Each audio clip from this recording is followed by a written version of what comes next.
नमस्कार श्रोते हो, स्वागत आहे आपलं सफर कथा विश्वाची विदर्शना या यूट्यूब चॅनलवर. आपण आहोत लेखक मो मराठी यांच्यासोबत भोरा या कादंबरीच्या सफरीवर.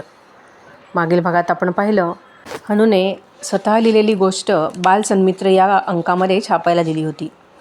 आता तो अंक छापून येण्याची तो वाट पाहत होता. आता पाहूयात पुढे. केवढं मोठं छापलेलं असेल आपलं नाव. मी नवा अंक वाचायला मिळायची खूपच उत्सुकतेने वाट बघू लागलो. शाळा भरली. ग्राउंडवर प्रार्थना झाली. ग्राउंडवरून आम्ही आपल्या वर्गात जाऊ लागलो. स्टाफ रूमच्या दारातच आना दिसले. हातात पुस्तक, खडू, डस्टर, वह्या घेऊन बाहेर पडत होते. गोष्ट छापली आहे मराठी तुझी बालसन्मित्रात, बघितलंस का अंक? आनांनी मला बघून विचारलं. छापली आहे? मी थोडं आनंदाने, थोडं उत्साहाने, थोडे संकोचात विचारलं. होय म्हणत आना भराभर निघून गेलेसुद्धा वर्गाच्या दिशेने. आपली गोष्ट छापली आहे बालसन्मित्रात. गजा रानडेची कोडी छापून येतं तिथं. माझीही गोष्ट छापून आली बालमित्रात. एका तासाचे सर आले नव्हते, म्हणून त्या ऑफ तासाला खोत सरच आले. गणित शिकवा मुलं ओरडली. सरांनी मुलांना गप्प केलं. मग माझ्याकडे बघत म्हणाले, तू गोष्ट लिहिलीस ना माझ्या हरवलेल्या कंठ्याबद्दल? सर रागवले की काय माझ्यावर? गोष्ट लिहिली, छापून आली, त्यांना काय वाटलं? वाईट साईड तर काही मी नाही लिहिलेलं त्यांच्याबद्दल. माझी छाती धडधडू लागली. होय सर, मराठ्यानं गोष्ट लिहिल्या ना? मुलांनी विचारलं. बरी लिहिली आहे त्यानं गोष्ट, सर मुलांना म्हणाले. माझा कंठा हरवला, पण त्याने त्या आधारे गोष्ट लिहिली. रागावला सर? मी विचारलं. नाही रे, सर म्हणाले. लिही अशाच गोष्टी, पुढं प्रसिद्ध लेखक हो का आपण लेखक? 6 मई परीक्षा झाली. माझा पहिला नंबर आला. मला सगळा अभ्यास आता नीट येत होता. गणित, भूगोल, इतिहास, नागरिकशास्त्र, इंग्रजी. चित्रकला चांगली येत नव्हती. चिंदरकरांच्या तासाची भीती वाटायचीच. मारही खावा लागायचा. पण पास होण्याइतकी चित्रकला येऊ लागली होती. मला 6 मईत चित्रकलेतही पास होण्याइतके मार्क पडले होते. इंग्रजी, हिंदी, संस्कृत येत होतं. मराठी तर सहज येत होतं. धडा एकदा वाचला की उत्तर येतं. कवितांचंही तसंच. निबंधात सर्वात अधिक मार्क ठरलेलेच. 6 मईपर्यंतचे धडे सरांनी शिकवले. उरलेले धडे वाचूनसुद्धा मला येतील. आहे काय त्यात? सर माझी आत्ताच का नाही 9वीची वार्षिक परीक्षा घेत? 6 मईनंतर 10वीत. पेंडुरकरांनी 2रीच्या 6 मईनंतर मला 3रीत घेतलं तसं. मी खवणेकर सरांच्या खोलीत गेलो. सर, मी बोलू लागलो. 6 मईत काढलास ना पहिला नंबर? छान. आता तुझी स्कॉलरशिप सुरू होईल. फी भरायला नको. वार्षिक परीक्षेमध्येही असाच काढ नंबर, सर म्हणाले. आत्ताच घ्या सर माझी वार्षिक परीक्षा, घाईघाईनं म्हणालो. पास होऊन दाखवतो मी. पहिला नंबरही काढीन. 10वीत घ्या मला. सर ऐकतच राहिले. काय? त्यांनी विचारलं. होय सर, मी म्हणाले. 9वीची वार्षिक परीक्षा घ्या माझी. मी पास होईन. चांगले मार्क्स मिळवून दाखवतो. 1 वर्ष वाचेल सर माझं. 2रीच्या 6 मईनंतर पेंडुरकर मास्तरांनी मला 3रीत घेतलं होतं. तसं तुम्हीही करा सर. माझी खूप वर्ष फुकट गेली आहेत सर.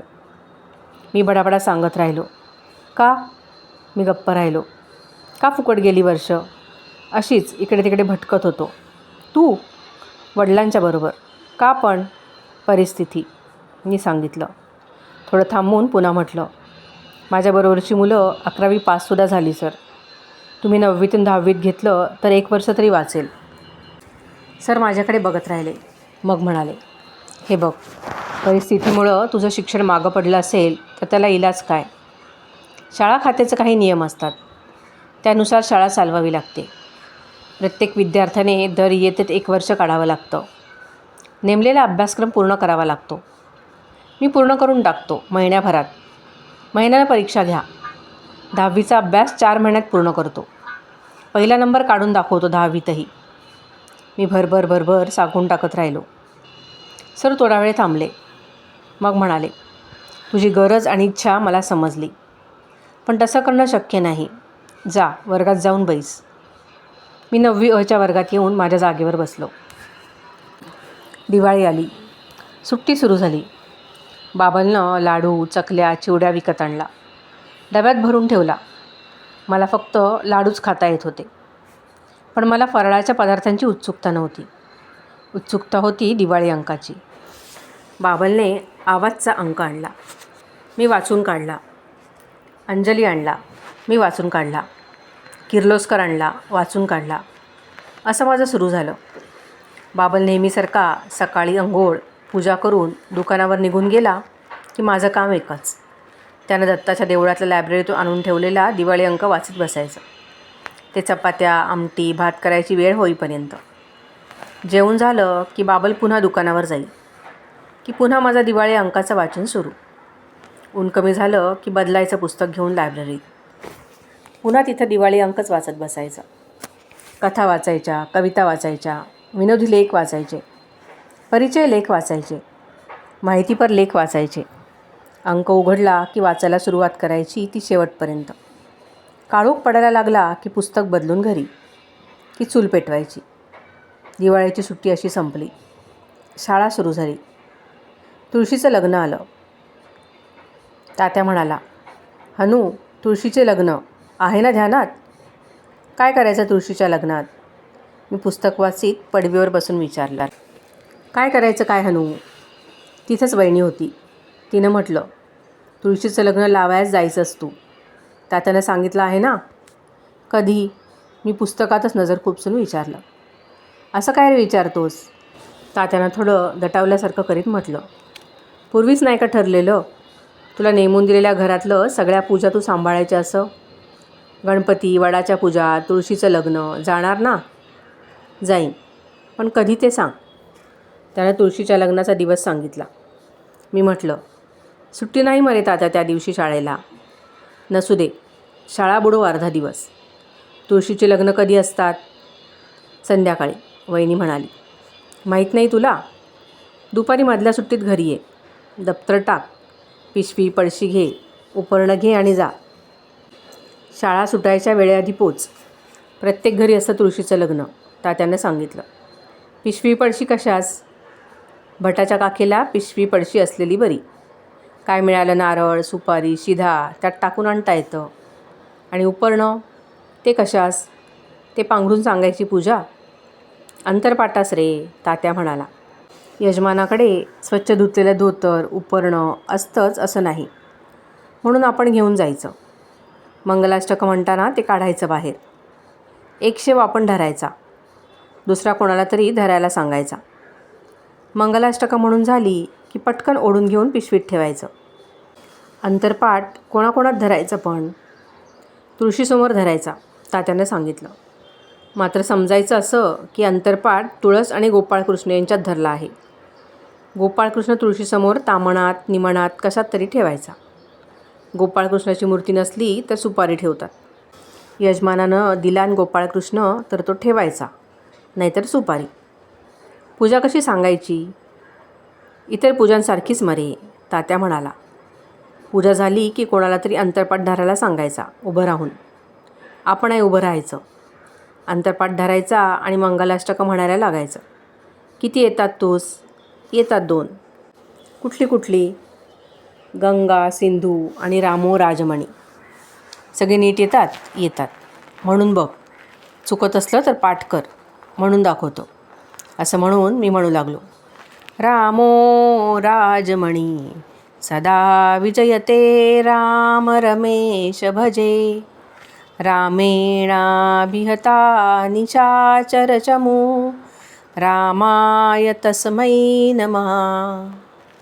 रामान्नास्ति परायणं परतरं, रामस्य दासोऽस्म्यहं.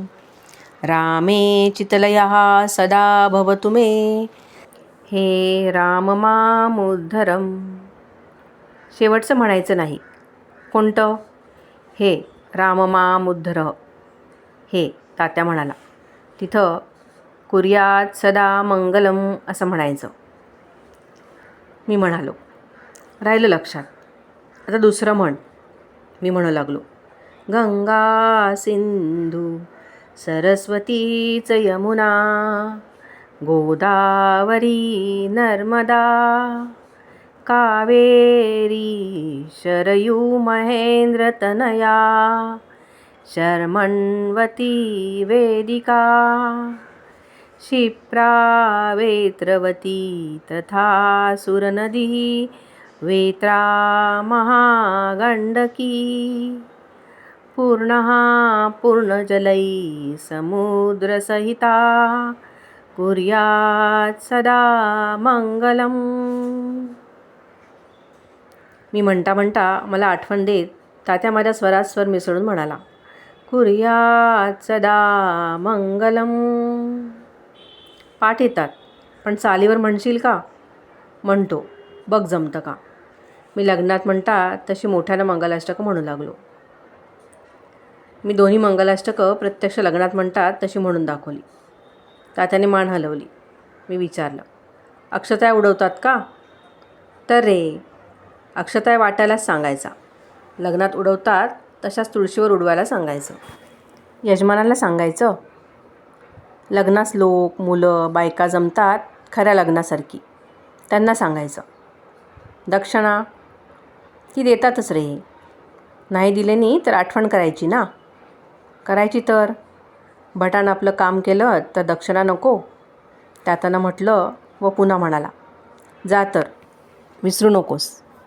त्याचं शाळा कशी बुडवू म्हणून जायचा नाहीस. तसं नाही करणार, जातो. मधल्या सुट्टीतच घरी आलो. दप्तर टाकलं. अद्याप तुळशीचे लग्न लावायला थोडा वेळ होता. अभ्यास करीत बसलो थोडा वेळ. मग थालपिठे लावली. आपण थोडं खाऊन घ्यावं, म्हणजे परत यायला उशीर झाला तरी भूक लागणार नाही. बाबल दुकानावरून येईल तेव्हा त्याला खायला तयार मिळतील. आपणालाही रात्री खायला होतील. लग्नासाठी निघायची वेळ झाली. मी थोडं थालीपीठ खाऊन घेतलं. कपडे घातले शाळेचेच.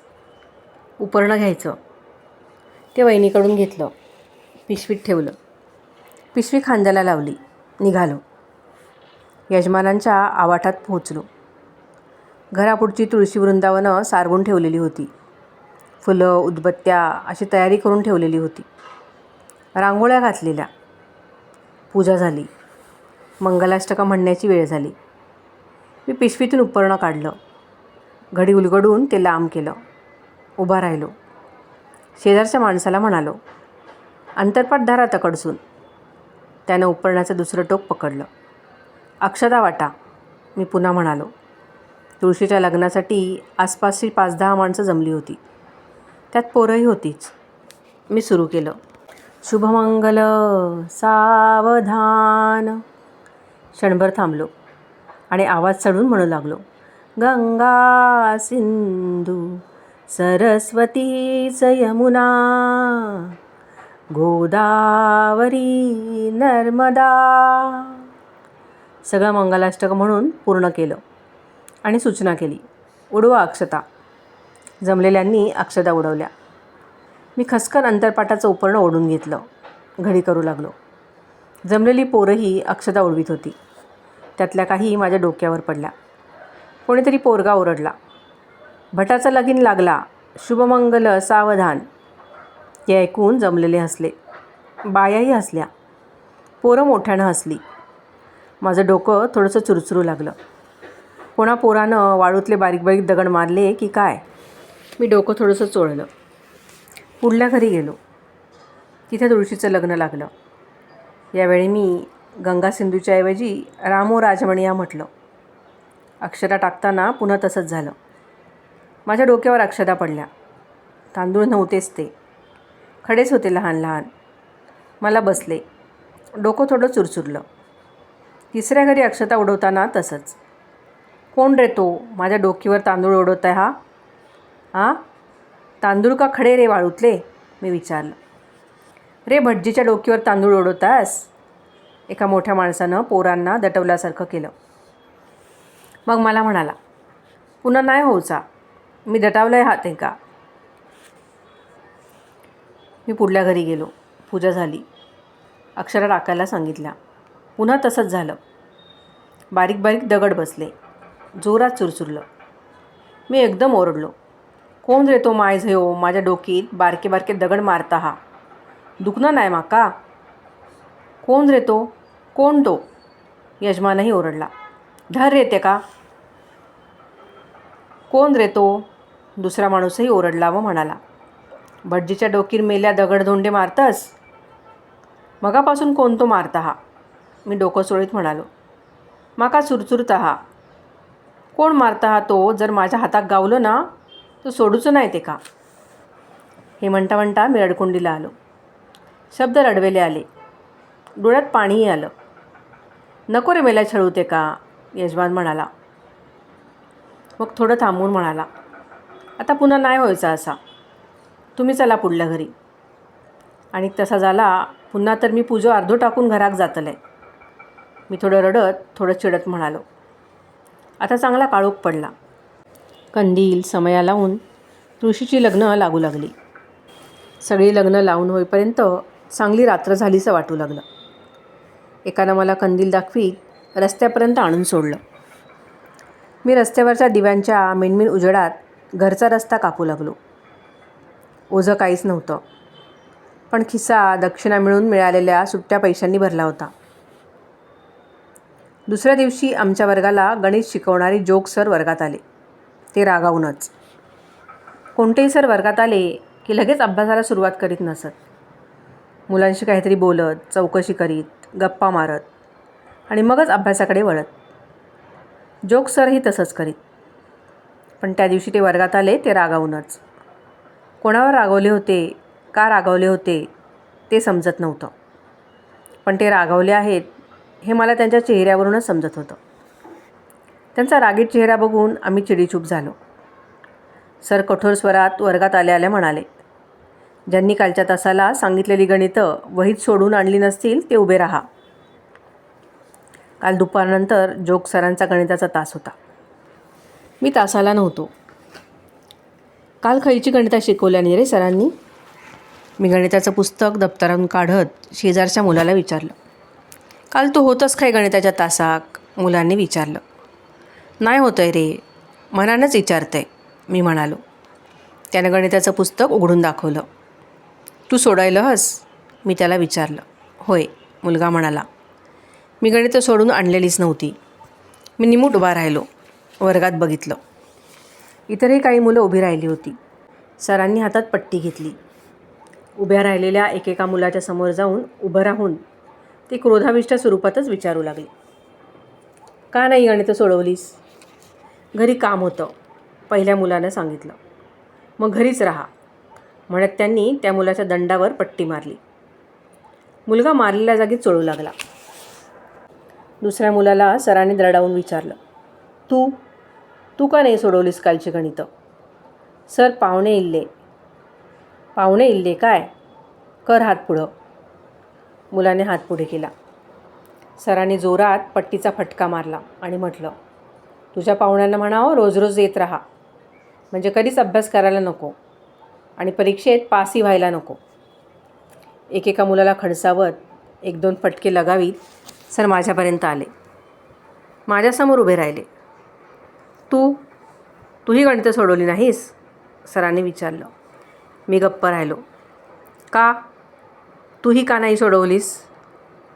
काल तासाला मी नव्हतो सर, मी सांगितले. कुठं गेला होतास. सरांनी आवाज चढवला. घरी. का. तुझ्याकडेही पाहुणे इल्ले, सरांनी उपहासपर आवाज काढीत विचारलं. मी काही न सांगता गप्प उभा. सांग ना. तुळशीची लग्न, मी पुटपुटलो. तुळशीचे लग्न, सरांनी पट्टी सरसावीत म्हटलं. कर हात पुढं, म्हणे तुळशीची लग्न. सरांनी माझ्या हातावर जोराचा फटका मारला आणि विचारलं.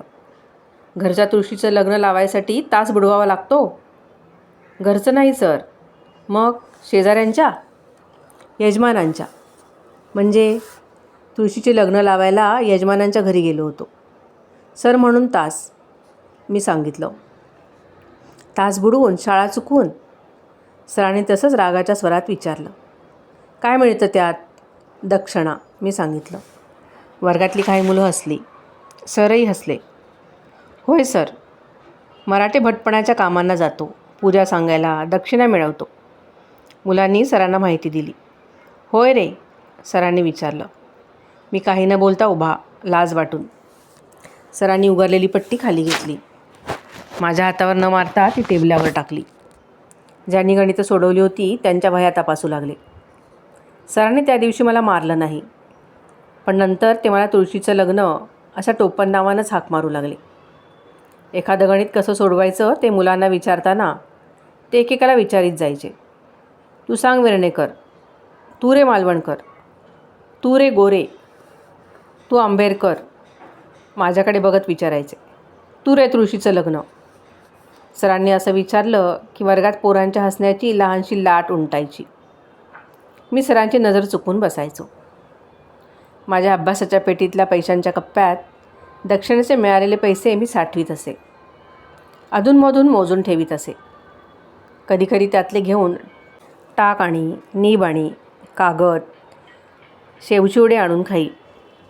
पेन्सिला टोक करायचा चाकू घेई, पेन्सिली घेई, पेन घेई. पेन घ्यायचं म्हणजे ते प्लॅटोचं आहे, ₹1-1.5 किंवा दुसरं कोणतं तरी साधं. कमी किमतीचं घ्यायचं आणि नीब पाटीच्या कपच्यावर घास घासायचं. गुळगुळीत करून घ्यायचं, तरी ते खरखर करायचंच. वर्तमानपत्रात जाहिराती असत फाउंटन पेनांच्या, प्लेटो, विल्सन अशा पेनांच्या. कोणी विल्सन पेन वापरीत, सांगत किती झकास आहे हा पेन, एकदम गुळगुळीत, लिहिताना जरासुद्धा खरखरत नाही, एकदम सरळ चालतत रावता. एके दिवशी मी शाळेत जाताना पेटीतले सगळे पैसे कागदाच्या पुडीत बांधले. पुडी दप्तरात ठेवली, शाळेत नेली. शाळा सुटल्यावर पेन, कंपास पेट्या, पेन्सिली, खोडरबर मिळणाऱ्या मोठ्या दुकानात गेलो. तुमच्याकडे विल्सन पेन असा? मी विचारलं. असा. किती किंमत? दुकानदाराने किंमत सांगितली. माझ्याकडे तेवढे पैसे होते. गणपतीच्या पूजा, तुळशीचं लग्न यांच्या दक्षिणेचे साठलेले. दिया एक, मी म्हणालो. दुकानदारानं लगेच पेन दिलं नाही. त्यानं विचारलं, पैसे असत? हे बघा असत. मी दप्तरातून पुडी काढून पैसे दाखवीत म्हणालो. पुढे 300 हाडलंस. दक्षिणेक सुटे पैसेच देतात, ते साठलेले हत, मी सांगितलं. दुकानदारानं पेन दिलं. मी पैसे दिले. थोडे उरले. त्यांची पुडी करून पुन्हा दप्तरात टाकली. पेन दप्तरात ठेवलं. घरी आलो. रात्रीसाठी उफीट करून ठेवलं. दप्तरातून नवकोरं विल्सन पेन काढलं. पिवळसर सोनेरी टिपके असलेलं पेन बघत कुरवाळीत राहिलो थोडा वेळ. पेनात शाई भरली. पेटीवर वही ठेवली. कंदील पेटवून घेतला. पेटीच्या मुळाशी जमिनीवर बसलो. पेनाचं टोपण अलगद काढलं. थोडं झटकलं. साध्या कागदावर उठून बघितलं. 2 रेघा मारल्या. 4 शब्द लिहिले. माझं नाव लिहिलं. मस्त, एकदम गुळगुळीत लिहिलं गेलं. वहीच्या पानावर पेन टेकवलं आणि मराठीचा निबंध लिहायला सुरुवात केली. दुसऱ्या दिवशी शाळेत जाताना शर्टाच्या खिशाला नवं पेन लावलं. दप्तर घेतलं. शाळेच्या रस्त्याला लागलो. अभिमानसा वाटत होता. आपल्या खिशाला नवं पेन आहे, विल्सन पेन. मी लायब्ररीत जाई, पुस्तक बदलून घेण्यासाठी. तिथं टेबलावर बरीच पुस्तकं पडलेली असत. त्यातलंच एखादं मी घेई. पुस्तकांची यादी वाचून त्यातून पुस्तकं निवडायची सवय झाली नव्हती. ओळखीच्या लेखकांचं पुस्तक टेबलावर दिसलं तर तेच उचलायचं, वाचून टाकायचं. मासिकातून, दिवाळी अंकातून, साप्ताहिकातून, पुस्तकातून वाचून बरेच लेखक आता मला माहीत झाले होते. त्यातल्या कुणाचं दिसलं पुस्तक तर ते घेऊन यायचं. तसंच लायब्ररीत गेलो तर समोर टेबलावर एक पुस्तक पडलेलं होतं. मर्ढेकरांची कविता. मर्ढेकरांचं नाव मला माहीत होतं. त्यांनी नवकाव्य म्हणून काहीतरी लिहिलं होतं. त्यांच्या काव्यावर टीका झालेली मी वाचली होती. त्यांच्यावर होणारी टीका विनोदी, विडंबन काव्यासारखी उपहासपर असल्याचं मला समजे. घ्यावं का त्यांच्या कवितांचं पुस्तक वाचायला? मी विचार करीत हातात पुस्तक घेऊन उभा होतो. पुस्तक वाचायला घ्यावं की नाही समजत नव्हतं. तेवढ्यात अनाथ इथे आले. तेही लायब्ररीचं पुस्तक बदलायलाच आले होते. सर, हे पुस्तक घेऊ वाचायला? आण्यांना पुस्तक दाखवीत मी विचारलं. आण्यांनी माझ्याकडे बघितलं. वाच किंवा नको यातलं काय मला सांगावं याबद्दल ते गोंधळात पडलेले दिसत होते. घे, वाचून तर बघ, समजेल असं नाही, ते म्हणाले. वाचून तर बघतो, मी म्हणालो. पुस्तक घेतलं. मी कविता संग्रह वाचून काढला. 2-3 दिवसांनी आण्यांनी विचारलं, वाचलास का कविता संग्रह मर्ढेकरांचा? वाचला, मी म्हणालो. कशा वाटल्या कविता? सगळ्यांचा अर्थ नाही समजला, पण पुस्तकातल्या कवितांपेक्षा खूपच निराळ्या आहेत, मी सांगितलं. वाचित रहा. कथा, कादंबऱ्या वाच, कविता संग्रह वाच, लेख वाच, समजो न समजो वाचित रहा. मी वाचायचा सपाटा लावलेलाच होता. तो आता अधिक वाढला. सारं काही वाचू लागलो. खळ्यातल्या विहिरीच्या काठावर एक मंदाराचं झाड होतं. खूप उंच नव्हे, पण उंच वाटेल असं वाढलं होतं. वडाच्या पानांसारखी पांढुरक्या रंगाची करकरीत पानं त्याला फुटत. पांढरट लाल रंगाची, निमुळत्या लांबट आकाराची फुलं धरत. पावसाळ्यात ते झाड तरारे, पानं, फुलं लागत. बाबल महेश्वर, भाऊ वजे, तात्या नातू ती देवपूजेसाठी काढत. हाताला लागत नसत, काठीनं काढत. काठी पोचे, त्याच्याही वर फुलं असत. मी कधीकधी झाडावर चढून फुलं काढीत असे. झाडाच्या फांद्यांवर चाण्या शेपट्या फुलवून सरसर सरसर चढत उतरत. पाऊस कमी झाला की महिन्याभराने थोडा गारवा वाटे हवेत. इतर झाडांची नव्हेत, पण मंदाराची पानं कमी होत, झडून जात. फांद्या उघड्या पडत, फुलं यायची थांबत. एकदा विहिरीवर आंघोळ करीत असताना माझं त्या मंदाराच्या झाडाकडे लक्ष गेलं. ते झाड मला अगदी वेगळंच जाणवलं. पानं नसलेलं, फुलं नसलेलं, ज्याच्यावर चाना खेळत बागडत नाहीत असं. फुलं नसल्याने ज्याच्याकडे कुणाचं लक्ष नाही, ज्याच्याबद्दल कुणाला कुतूहल नाही, आकर्षण नाही असं. उजाड, उदास, उपेक्षित. ते असं झाड माझ्या मनात रेंगाळत होतं. मी अभ्यास करीत होतो, गणित सोडवित होतो, चपात्या भाजून काढीत होतो, ॲक ॲक करीत औषधं घेत होतो, शाळेत जात होतो. हे सर्व करताना मंदाराच्या झाडाचं ते रूप मनात रेंगाळतच होतं. 1-2 दिवसांनी मी कवितेसारखं लिहित गेलो. घेऊन उदासी विहिरी काठी, उभा शुष्क मंदार, कर बोटेही विसरली खार. चांगल्या 10-12 ओळी लिहिल्या. रच यमक साधित शब्दरचना केली. बरं वाटलं. आपल्याला कविता करता आली. शब्द नीट पडले. पानं गळलेला, फुलांचा भर ओसरलेला, चाण्यांसारख्या प्राण्याने टाकलेला, एकटा, ओसाड, उदास, मंदार चांगला चितारला गेला आहे असं मला वाटत राहिलं. मंदाराची कविता लिहिली आणि मग आणखीही कविता सुचत गेल्या. एक सुचली, लिहिली. दुसरी सुचली, लिहून ठेवली. तिसरी सुचली, लिहून ठेवली. असं करीत राहिलो. 10-12 कविता करून झाल्या. आता आपण त्या नीट एखाद्या वहीत लिहून ठेवायच्या. मराठीच्या वहीत नकोत, सर वाचायचे, इतर मुलं वाचायची. मी कविता लिहून ठेवण्यासाठी एक वही बनवली. दुकानातून बिनआखीव कागद आणले. त्यांचे चवरखे कापले. त्यांना घड्या घातल्या. ते एकात एक ठेवले. तांबड्या दोराने शिवले. खाकी कागदाचं कव्हर लावलं. पुस्तकाच्या आकाराची वही तयार केली. मी त्यात माझ्या कविता लिहून ठेवल्या. नव्या पेनानं, वळणदार हस्ताक्षरात. प्रत्येक कवितेच्या वर शीर्षक, खाली देऊळवाडा, मालवण आणि कविता लिहिण्याची तारीख. प्रसिद्ध कवींचे कवितासंग्रह वाचताना आढळे की त्या कवींनी कविता लिहिलेल्या गावाचं नाव, लिहिल्याची तारीख कवितेच्या खाली छापलेली आहे. मीही तसंच लिहिलं होतं. एके दिवशी रात्री रामू वगैरे गजाली करून गेल्यानंतर मी वहीत कोरीव हस्ताक्षरात नवी कविता लिहित बसलो होतो. ते बाबांना बघितलं आणि विचारलं, अभ्यास झाला ना? निज मरे आता. थोड्या वेळाने निजतो मरे, मी म्हणालो. अभ्यास नाही झाला? झाला कधीच. मग आता कायच लिहितो आहेस? कविता, मी म्हणालो. मी स्वतः केलेल्या. एक वही शिवली आहे, ती ठेवतो लिहून. बघू. मी त्याला वही दाखवली. त्याने वाचली आणि मला परत दिली.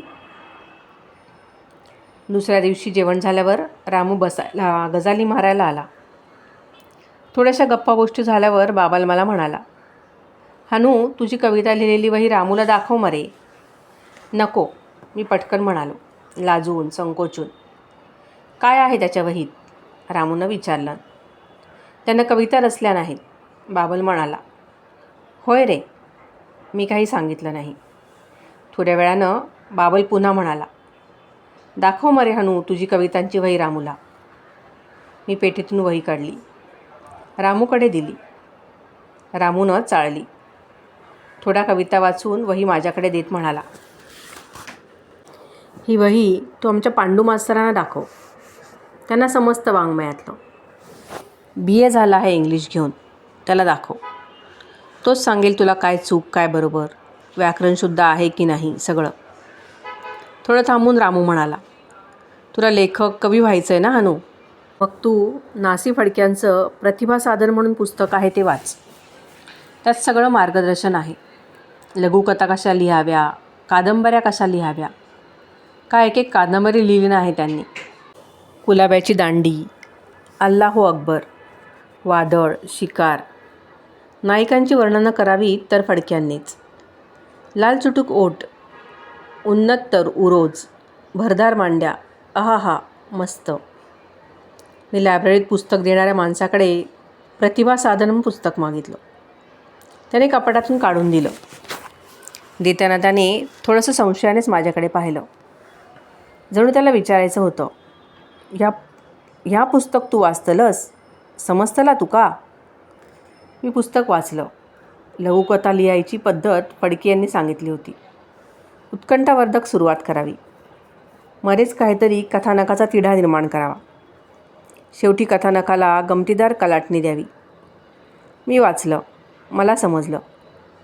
पण मी ज्यांच्या लघुकथा आणि कादंबऱ्या आवडीने वाचू लागलो होतो, त्यांच्या लघुकथात कादंबऱ्यात असं काहीच नसे. पेंडसे, दांडेकर यांनी सांगितली तशी पद्धत नव्हती. तरी त्यांच्या कादंबऱ्या लघुकथा मला आवडू लागल्या होत्या. ते का हे मात्र समजत नव्हतं. मी माझी कवितांची वही घेऊन काकतकर मास्तरांकडे गेलो. भीतभीत त्यांना वही दाखवली. आरामखुर्चीत बसून ते वाचित. तशी त्यांनी वाचली. म्हणाले, चालू ठेव, जमतील हळूहळू कविता करायला. मग आरामखुर्चीतून उठत म्हणाले, चल आता गिरडी करून खाऊया. काकतकरांकडचा हे नेहमीचा कार्यक्रम असे. गिरडी करून खायची. ते दोघेच राहायचे, रामू आणि मास्तर. घर जुनंसं आणि मोठं होतं.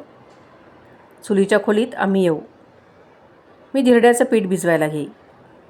मास्तर स्टोला काकडा लावत, पिन करून पेटवी. मास्तर पाणी बघा हं तुम्ही, नाहीतर पीठ पातळ व्हायचं. मी पीठ पातेलीत घेऊन भिजवताना त्यांना म्हणे, आणखी घाल थोडं पाणी, थोडं पातळ होऊ दे, ते सांगत. मी तसं करून पातेलीत पीठ भिजवत राही.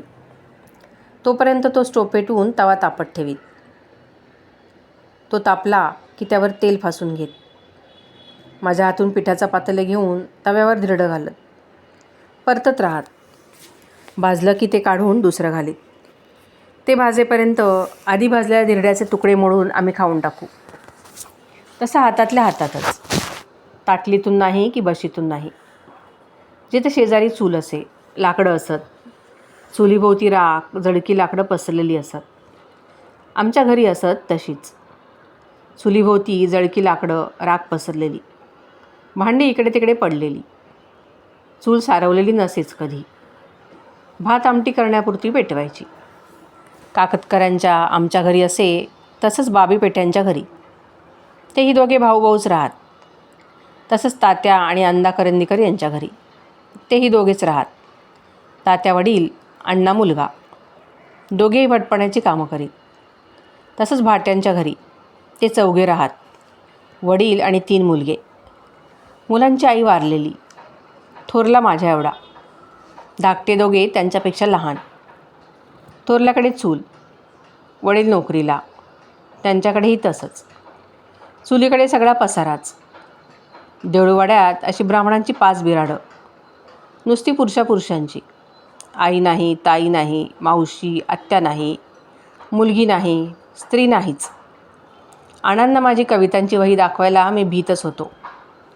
ते आमच्या शाळेत शिकवायचे हे खरं, पण ते प्रसिद्ध लेखक, कवी होते. मासिकातून त्यांच्या लघुकथा, कविता छापून यायच्या.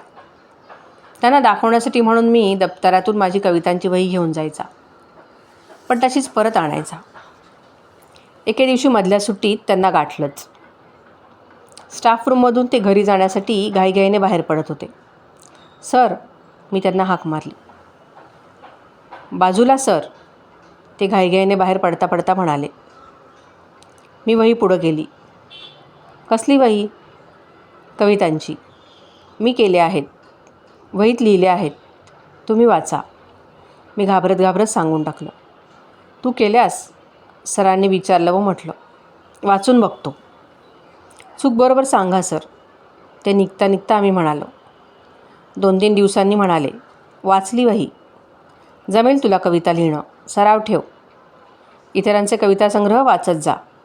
पाडगावकर, इंदिरा संत, वसंत बापट. परवा मर्ढेकरांच्या कवितांचा संग्रह वाचला. तसंच सुरू ठेव. तिथंच शेखर कासार सर आले. ते हिंदी विषयांसाठी यंदाच आमच्या शाळेत आले होते. हसत हसत बोलायचे. अण्णांचं आणि माझं बोलणं ऐकून म्हणाले, तुझा भाषाविषय बरा आहे. भाई पेडणेकरांनी तुझी हिंदीची निबंधाची वही दिली मला वाचायला. निबंध चांगले लिहितोस तू, पण भाषा फार संस्कृत प्रचूर आहे. संस्कृत शब्द कमी वापर हिंदीत. लक्षात ठेवीन सर, मी म्हणालो. वर्गाचं हस्तलिखित मासिक निघत असे. त्यात आम्ही लेख, गोष्टी, कविता लिहू. चांगलं अक्षर असलेली मुलं सगळं मासिक तांबूस कागदावर लिहून काढत. चित्र चांगली काढणारी मुलं चित्र काढीत, सजावट करीत. सर ते छापखान्यातून बाइंड करून आणीत. शाळेच्या लायब्ररीत वाचायला ठेवीत. एखाद्या मधल्या सुट्टीत आम्ही गप्पा मारीत बसलो होतो. बाळ्या आंबेकरने सायकल आणलेली नव्हती, म्हणून तो घरी जेवायला गेला नव्हता. बोलता बोलता आम्हाला एक कल्पना सुचली. आपण एक हस्तलिखित मासिकच काढायचं. इतर छापलेली मासिकं असतात तसं. तसेच लेख, तशाच कविता, तशीच चित्र. नगरवाचन मंदिरात वाचायला ठेवायचं. लायब्ररीत येणारे लोक वाचतील. छापलेली मासिकं वाचतात तसंच. नाव काय ठेवूया? सागर. मालवणला समुद्र आहे. सागर किनाऱ्यावरचं गाव म्हणून मासिकाचं नाव सागर. लेख लिहायला सुरुवात करा. झाली तशी सुरुवात. मी लिहिला, आंबेकरने लिहिला, विजू गोरणे लिहिला, मारुती नाटेकर, सुहास वर्णेकर यांनी लिहिले. गोष्टी लिहिल्या, लेख लिहिले, कविता लिहिल्या, विनोदी चुटके लिहिले. मी उपहासपर शैलीत एक व्यक्तिचरित्र लिहिलं. आदर्श समाजसेवक. आमच्या मराठीच्या पुस्तकात पु ल देशपांडे यांचा धडा होता, आदर्श समाजसेविका नावाचा. पुलंनी उपहासात्मक शैलीत या आदर्श समाजसेविकेचं व्यक्तिचित्र रेखाटलं होतं. मीही त्याच शैलीत आदर्श समाजसेवक हा लेख लिहिला होता. बाळ्या आंबेकरने तांबडे कागद आणले. त्याच्यावर चाळण ठेवून दात घासायच्या जुन्या ब्रशने रंगाचे तुषार उडवून त्याने कागदावर डिझाईन काढलं. सगळे कागद तसे तयार करून दिले. रात्रभर जागला. वडील रागावले. रे, जागरण काय करतं हसता? सुतारकाम शिकान घे. तर ह्यो नाहीता काहीतरी करीत बसला हा. तो काय अभ्यास असा? चल, चिमणी मालय, नीज. तरी तो कागदावर डिझाईन काढून होईपर्यंत निजत नसे. आमचा अंक तयार झाला. तो घेऊन आम्ही नगरवाचन मंदिरात गेलो. म्हणालो, भंडारी हायस्कूलचे 9वी अ चे विद्यार्थी आहोत. आमचे हस्तलिखित मासिक, ते लोकांना वाचायसाठी लायब्ररीत ठेवायचं आहे. माणसानं अंक घेतला, चाळून बघितला. लोकांका वाचूक ठेवचो? होय, ठेवाल? ठेवते मरे. तुम्ही एवढं तयार केला आहास तर वाचू दे लोकांका. आम्ही पुढल्या अंकाच्या तयारीला लागलो. अण्णा अधूनमधून सकाळी यायचाच. मी चपात्या भाजायला बसलेला असे. शेजारी पुस्तक ठेवून चपाती लाटता लाटता संस्कृत, इंग्रजी वगैरेचं पाठांतर. काय चपात्या भाजतो आहेस? अण्णा विचारायचा. आणि भिंतीच्या मुळाशी उकिडवाच बसायचा. मळकट पंचा नेसलेला, तसलाच खांद्यावर. होय अण्णा, मी म्हणे. चपाती तव्यावर टाकी, नवी लाटायसाठी पिठाचा गोळा पोळपाटावर ठेवी आणि पुस्तकात बघून पाठांतर करू लागे. अण्णाशी फारसं बोलत नसे. 1-2 चपात्या भाजून होईपर्यंत अण्णा बसे. मग म्हणे, जातो तर. आज भटपणाचं काही काम नव्हतं. म्हटलं हानखोडे जाऊया. चपात्या झाल्या भाजून का बघूया. झाल्या काय रे? 2 उरल्या. संपव. मी बसतो बापडा सोबतीला. खोलीवर जाऊन तरी काय करायचं? भात आणि सोलकढी. लवकर जेवलं की रांडेची रात्री भूक लागते मरे. मी अण्णाच्या दिशेने अर्धी चपाती टाके. घे. अण्णा ती झेलल्यासारखी करून पकडी. मी खाऊ? अण्णा विचारे. तुलाच दिली अण्णा मी. खातो तर, अण्णा म्हणे आणि पटकन खाऊ लागे. भूक लागतेच रे रांडेची सकाळीसुद्धा. हणू, तूच महिमना येता रे म्हणायास? एकदा तात्यानं विचारलं. मी नुकताच शाळेतून आलो होतो. आता विसरायला झालं, पण थोडं थोडं येतं, मी म्हणालो. जे विसरायला झालं असेल ते पाठ करून ठेव. कशाला? लघुरुद्रास ब्राह्मण म्हणून जाशील मरे, तात्या म्हणाला. उद्यापर्यंत पाठ करून ठेव. 4दा म्हण, म्हणजे विसरलेलं होतं पुन्हा पाठ. लघुरुद्रास बसायचं म्हणजे काय करायचं? रामेश्वराच्या देवळात जाऊन बसायचं. मी एकट्यानं? नव्हे रे, तात्या म्हणाला. इतर 4 ब्राह्मण असतील बरोबर. तू त्यांच्यातला एक. उद्या सकाळी रामेश्वरास लघुरुद्र करायचा आहे एका यजमानाचा. त्यासाठी तू एक ब्राह्मण हवास मला. लघुरुद्र म्हणजे काय पण? तूच माहीत नाही? नाही. अरे, लघुरुद्र म्हणजे 11 एकादशण्या. एक एकादशनी म्हणजे 11 आवर्तनं. अशा 11 एकादशण्या म्हणजे आवर्तनं किती सांग? 111. 4 ब्राह्मण म्हणायच बसले. एकानं आवर्तन म्हणायचं, इतर 3घांनी त्याच्याबरोबर म्हणायचं, नाहीतर नुसतं ऐकायचं तरी. म्हणजे एका वेळी किती आवर्तनं होतात? 4. अशी 111 आवर्तनं. म्हणजे कितीदा म्हणायचं हवं? 28 वेळा. म्हणजे 112 आवर्तनं होतात. एक जादा होतं. 4 ब्राह्मण बसले तर 28 आवर्तनं व्हायला निदान 2 तास लागतात. मला 2 ब्राह्मण मिळाले. तू 3रा. मी 4था आहेच. अरे पण माझा अभ्यास, शाळा बुडते, मी पुटपुटलो. काय नाही शाळा बुडत, तात्या म्हणाला. सकाळी 8 सुरू करायचं ते 10ला संपेल. मग जा मरे तू शाळेस. पण दक्षिणा ना देईन, तात्या म्हणाला. आता पाठ करीत बैस. पोथी देऊ का? दे असली तर. मी एकदा म्हणून बघतो मरे पोथीवरून. तात्यानं महिमनाची लहानशी लांबट आकाराची पोथी आणून दिली.